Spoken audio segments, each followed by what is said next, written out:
కార్యక్రమం చేస్తా ఉంటే సాక్షాత్తు మీ జగన్ ఒక ముఖ్యమంత్రిగా ఏకంగా కోర్టుకు వెళ్ళి జరుగుతా ఉన్న అన్యాయాన్ని ప్రశ్నిస్తూ కోర్టులో కేసులు వేసే పరిస్థితి లేకి ప్రజాస్వామ్యం దిగజారిపోయింది అంటే వీళ్ళని ఏమనాలి అని చెప్పి అడుగుతా ఉన్నాను. ఈ సందర్భంగా ఈరోజు మీ జగన్ బటన్లు నొక్కినేటివన్నీ కూడా ఈరోజు ఎన్నికలు వస్తున్నాయని కొత్తగా నొక్కినేటివి కాదు.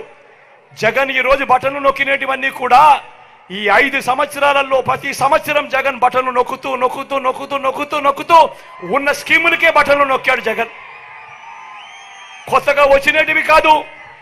వీటికి అసెంబ్లీలో బడ్జెట్ ద్వారా ఆమోదం కూడా తెలిపినేటివి. మరి అటువంటివి 60 నెలల కథ దేవుడెరుగు 57 నెలలు కాకమునిపే జగన్ను కట్టడి చేయడం కోసం ఢిల్లీతో కుట్రలు పన్ని ఆ బటన్లు నొక్కిన సొమ్మును నా అక్క చెల్లెమ్మల కుటుంబాలకు రాకుండా అడ్డు తగిలే దౌర్భాగ్యపు పరిస్థితిలోకి వీళ్ళంతా దిగజారిపోయారు అని అంటే ఆలోచన చేయమని అడుగుతా ఉన్నా. నేను ప్రతి అక్క చెల్లెమ్మకు చెప్తా ఉన్నాను, వారి కుటుంబ సభ్యులకందరికీ కూడా చెప్తా ఉన్నది ఒకటే, ఇన్ని సంవత్సరాలు ఇన్ని నెలలు ఏ పథకం ఎప్పుడు ఇస్తుందో, ఏ పథకం ఎప్పుడు వస్తుందో మొట్టమొదటిసారిగా రాష్ట్ర చరిత్రలో ఎప్పుడు జరగని విధంగా బి జగన్ ఏకంగా ఒక క్యాలెండర్ ఇచ్చి ఏ నెలలో ఏ పథకం వస్తుంది అని చెప్పి ఇచ్చిన పాలన ఎప్పుడైనా జరిగింది అని అంటే అది మీ బిడ్డ పాలన కాదా అని అడుగుతా ఉన్నా. మరి ఇన్ని నెలలు ఇన్ని సంవత్సరాలు మీ జగన్ క్రమం తప్పకుండా క్యాలెండర్లో చెప్పిన విధంగా ప్రతి నెల ఇస్తూ పోతా ఉన్న మీ జగన్ కు ఇబ్బందులు పెట్టడానికి చివరిలో కట్టడి చేస్తే మాత్రం నా అక్క చెల్లెమ్మల కుటుంబాలు ఊరుకుంటారా అని అడుగుతా ఉన్నాడు మీ బిడ్డ.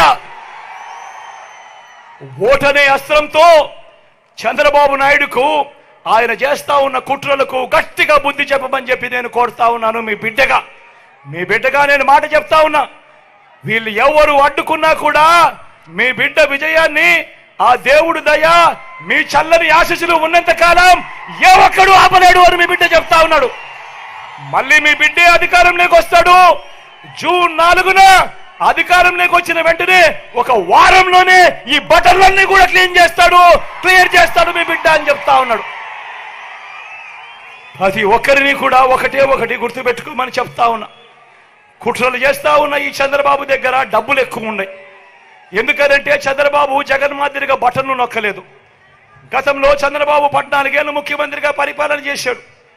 ఆయన మీ జగన్ కన్నా ముందు 5 సంవత్సరాలు ముఖ్యమంత్రిగా పరిపాలన చేశాడు. కానీ ఏ రోజు అదే రాష్ట్రం అయినా అదే బడ్జెట్ అయినా ఏ రోజు చంద్రబాబు ప్రజల కోసం అక్క చెల్లెమ్మల కుటుంబాల కోసం బటన్లు నొక్కలేదు. ఏ ఒక్క అక్క చెల్లెమ్మకు డబ్బులు ఇచ్చిన పరిస్థితి ఎప్పుడూ లేదు, ఏ పథకము లేదు. కానీ మీ బిడ్డ అలా కాదు.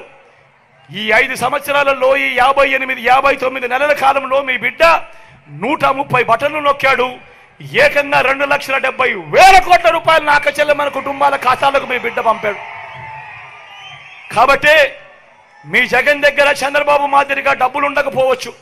చంద్రబాబు దగ్గర ప్రజలను దోచేసిన సొమ్ము చాలా ఉంది. ఆ దోచేసిన సొమ్ములో చంద్రబాబు ప్రజలకు పేదలకు లోబర్చుకునేదానికి మోసం చేసేందుకు ఎన్నికల రోజు 2,000 ఇస్తాడు, 3,000 ఇస్తాడు, కొన్ని చోట్ల 4-5 కూడా ఇస్తాడు. కానీ నేను ప్రతి ఒక్కరికి కూడా ఒకటే చెప్తా ఉన్నా, నా అక్క చెల్లెమ్మల కుటుంబాలందరికీ కూడా ఒకటే చెప్తా ఉన్నా, ఆ డబ్బు చంద్రబాబు ఇచ్చేది ఎన్నికల రోజు మాత్రమే ఇచ్చే డబ్బు. ఆ డబ్బంతా మనదే, మన దగ్గర దోచేసిన సొమ్మే. కాబట్టి ఆయన ఇస్తే ఏ ఒక్కరు వద్దు అనొద్దండి అని చెప్పి మీ సందర్భంగా చెప్తా ఉన్నా. కానీ ఓటు వేసేటప్పుడు మాత్రం ఖచ్చితంగా ఒకటి గుర్తుపెట్టుకోండి. నేను మీ అందరికీ కూడా చెప్తా ఉన్నా, ఈరోజు రాష్ట్రంలో జరుగుతా ఉన్నది కులాల మధ్య యుద్ధం కాదు జరుగుతా ఉన్నది. ఈరోజు రాష్ట్రంలో జరుగుతా ఉన్నది ఈరోజు క్లాస్ వార్ జరుగుతా ఉంది. పేదవాడు ఒకవైపున, పెత్తందారులు మరోవైపున ఉండే ఈరోజు యుద్ధం జరుగుతా ఉంది. ఇది ప్రతి ఒక్కరూ కూడా గుర్తుపెట్టుకోమని కోరుతా ఉన్నా. ఎవరు మీకు మంచి చేశారు? ప్రతి ఒక్కరూ కూడా ఓటు వేసే ముందు మీ ఇంట్లో ఉన్న మీ భార్యలతో మాట్లాడండి, మీ ఇంట్లో ఉన్న ఆడపడుచులతో మాట్లాడండి, మీ ఇంట్లో ఉన్న మీ అవ్వాతాతలతో మాట్లాడండి. చిన్న పిల్లలని చెప్పి పిల్లలను కూడా వదిలేయద్దండి. పిల్లల అభిప్రాయం కూడా తెలుసుకోండి. తెలుసుకున్న తర్వాత ఎవరి వల్ల, ఏ ప్రభుత్వం వల్ల, ఎవరి వల్ల మీ ఇంటికి మీ కుటుంబానికి మంచి జరిగింది, ఎవరు ఉంటే ఆ మంచి కొనసాగుతుంది అన్నది మాత్రమే మీరు వేసే ఓటును డిసైడ్ చేసేట్టుగా పెట్టుకోమని కోరుతా ఉన్నా. ఈ విషయం చెప్పడం చాలా అవసరం కాబట్టి ఖచ్చితంగా చెప్తా ఉన్నా. అదేవిధంగా